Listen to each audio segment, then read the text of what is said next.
का मेरे YouTube channel सच समाचार में। भाइयों एवं बहनों, आप लोगों को ये थंबनेल और टाइटल देखकर कुछ आश्चर्यचकित तो जरूर हुआ होगा, लेकिन मैं बता दूं कि ये मेरे निजी विचार है और इस पर आप कितने दर्शक सहमत हैं ये कमेंट सेक्शन में हाँ या ना लिखकर जरूर बताइएगा। भारतीय प्रधानमंत्रियों की लिस्ट में अगर हम नजर डालें तो पंडित जवाहरलाल नेहरू, गुलजारीलाल नंदा, एल.बी. शास्त्री, श्रीमती इंदिरा गांधी, मोरारजी देसाई, राजीव गांधी और इतना ही नहीं, पी.वी. नरसिम्हा राव, अटल बिहारी वाजपेयी, मनमोहन सिंह और अभी वर्तमान प्रधानमंत्री माननीय मोदी जी शामिल हैं। इन सभी प्रधानमंत्री की कार्य तुलना अगर हम राष्ट्रीय या अंतर्राष्ट्रीय स्तर पर तुलना करके देखें तो मोदी जी का नाम कहीं पर भी नहीं आता है।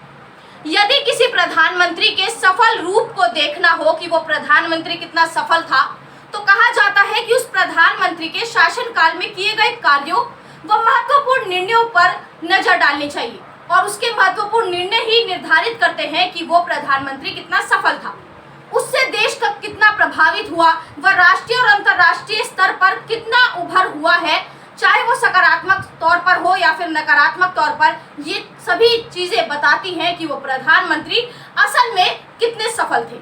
नेहरू जी से मनमोहन सिंह तक लिए गए निर्णयों में से कुछ निर्णय तो आपको याद ही होंगे, लेकिन मोदी जी के प्रधानमंत्री जी के नेतृत्व में लिए गए निर्णय जैसे कि नोटबंदी, जीएसटी, सीएए, नए कृषि कानून, प्रधानमंत्री केयर फंड, आयुष्मान योगी, नमामि गंगे, प्रधानमंत्री मातृवंदन योजना, किशोरी शक्ति योजना, ट्राइबल सब प्लांट, प्रधानमंत्री गरीब कल्याण योजना, सरकारी निजी भागीदारी, 100 एयरपोर्ट सच्चाई, प्रधानमंत्री ग्राम परिवहन योजना, स्वदेशी योजना, जल क्रांति योजना, विद्यांजलि योजना, ग्राम उदय योजना, मेक इन इंडिया, आत्मनिर्भर योजना, आयुष्मान भारत और स्किल इंडिया।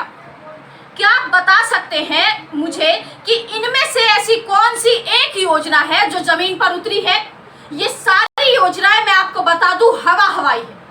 प्रधानमंत्री जी कल अपने संसदीय क्षेत्र यानी कि बनारस में गए थे और वहां की गंदगी किसी को ना दिखे इसलिए उन्होंने सड़कों को सफेद पर्दों से ढक दिया था। ठीक उसी प्रकार याद कीजिए जब ट्रंप भारत में आए थे और फटाफट कितनी जल्दी दीवारों का निर्माण कर दिया गया था। नमामि गंगे योजना कार्यक्रम, national mission for clean Ganga, ये एनएमसीजी के तहत आता है।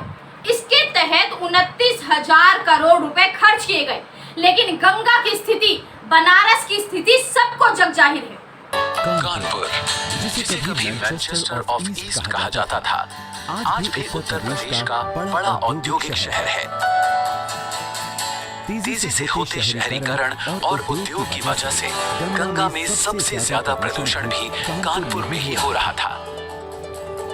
सीसामाऊ और जाजमाऊ जैसे नालों से होने वाले प्रदूषण की चर्चा विश्व स्तर पर नदी संरक्षण से जुड़ी संस्थाओं के बीच हो रही थी। गंगा को प्रदूषित करने वाले 10 शहर हैं जो 70% गंगा को प्रदूषित करते हैं। पहले नंबर पर कानपुर का नंबर लगता है। कानपुर में हमारे 7 प्रोजेक्ट्स हैं जो इसके साथ जुड़े हुए सीवेज से। ये 3 महीने में सब शुरू हो जाएंगे। गंगा किसी भी स्थिति में शुद्ध बनेगी, निर्मल बनेगी। गंदगी यहाँ गंगा प्रदूषण के मुख्य कारण थे। इसकी रोकथाम के लिए गंगा के किनारे 5 पंपिंग स्टेशन बनाए गए हैं। इनसे गंगा की तरफ जाने वाले सीवेज को वही किनारे पर रोककर उसको पंप करके दीनापुर के 80 MLD STP में ले जाया जाता है। भगवानपुर STP में BHA का सीवेज आता है। नमामि गंगे योजना के अंतर्गत दीनापुर में 140 MLD का नया STP बनाया गया है और रमना में 50 MLD के STP का निर्माण हो रहा है। रमना STP देश का पहला STP है जिसका निर्माण हाइब्रिड एन्युटी प्लान के अंतर्गत किया जा रहा है। वहीं गोरखा में 120 MLD के STP का निर्माण JNNURM योजना के अंतर्गत किया जा रहा है।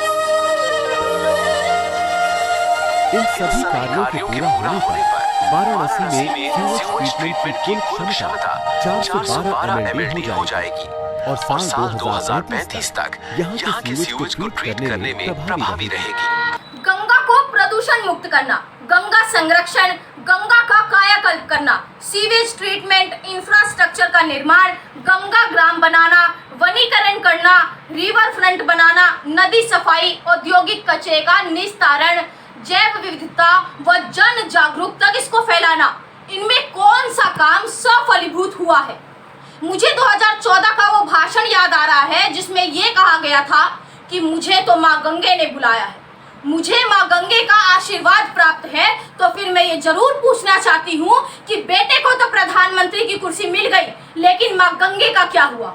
क्या नमामि गंगे में सिर्फ विज्ञापन पर खर्च हुए हैं? इस पर कितना पैसा विश्व बैंक से मिला, कितना पैसा आम जनता से कर या दान के रूप में मिला, कितना पैसा कॉरपोरेट से मिला और कितने पैसों का क्या हुआ? क्या इसका जवाब मोदी जी देंगे? गौमुख से गंगा सागर के बीच 113 real time bio monitoring station है। गौमुख से लेकर गंगा सागर यानी कि बंगाल की खाड़ी तक पहुंचते पहुंचते गंगा करीब 2525 किलोमीटर का सफर तय करती है। लेकिन प्रदूषण का आलम तो यूं है कि ऋषिकेश से ही गंगा प्रदूषित होना शुरू हो जाती है। मुरादाबाद के बाद तो गंगा का पानी पीने तो क्या नहाने योग्य भी नहीं रहता है। और ये बात मैं नहीं कह रही हूँ, बल्कि एनजीटी व केंद्रीय और राज्य प्रदूषण नियंत्रण बोर्ड के हैं। कानपुर से लेकर गंगा के पानी में ऑक्सीजन की मात्रा भी कम हो जाती है। फेकल क्लोरीफॉर्म बैक्टीरिया की मात्रा इतनी अधिक हो जाती है कि गंगा का पानी नहाने लायक भी नहीं रहता। यानी हम इसे कह सकते हैं कि सिर्फ भारत के साथ ही नहीं बल्कि माँ गंगे के साथ भी छल हुआ है। यानी हम इसे दूसरे रूप में कह सकते हैं कि मैली गंगा चमके मोदी। अगले वीडियो में मैं आपको ये बताऊंगी कि अपने आप को सफल दिखाने में, अपने आप को एक सफल प्रधानमंत्री दिखाने में हमारे महाराज धीराज मोदी जी ने विज्ञापन पे कितना खर्च किया है। इसके लिए आप हमारे YouTube चैनल सच समाचार को सब्सक्राइब करें और मुझे ट्विटर हैंडल पर @गिरी सुनीति के नाम से फॉलो करें। अभी के लिए सिर्फ इतना ही, तब तक के लिए धन्यवाद।